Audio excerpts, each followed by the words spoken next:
আসসালামু আলাইকুম সবাইকে। আজকে কথা বলবো একটি কমন প্রশ্ন নিয়ে, যা হচ্ছে বাচ্চাকে কি বালিশ দেওয়ার প্রয়োজন রয়েছে?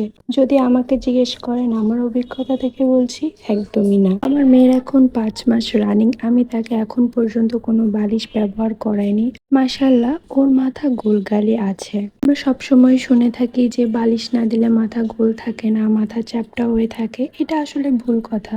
বয়সের সাথে সাথে যখন বাচ্চা হাঁটতে শিখবে, বসতে শিখবে, তখন মাথায় অটোমেটিক গোল হয়ে যাবে। এটা নিয়ে চিন্তা করার কিছুই নেই। ডাক্তার, বিভিন্ন শিশু বিশেষজ্ঞরা ১ বছর কম বয়সী বাচ্চাদের বালিশ দিতে নিষেধ করে, কারণ এই সময় বাচ্চা বালিশে মুখ চাপা পড়তে পারে, সিটজের ঝুঁকি থাকে, গরম লাগার সম্ভাবনা বেশি থাকে। সমতল এবং শক্ত ম্যাট্রেসে শোয়ানোটাই বেটার।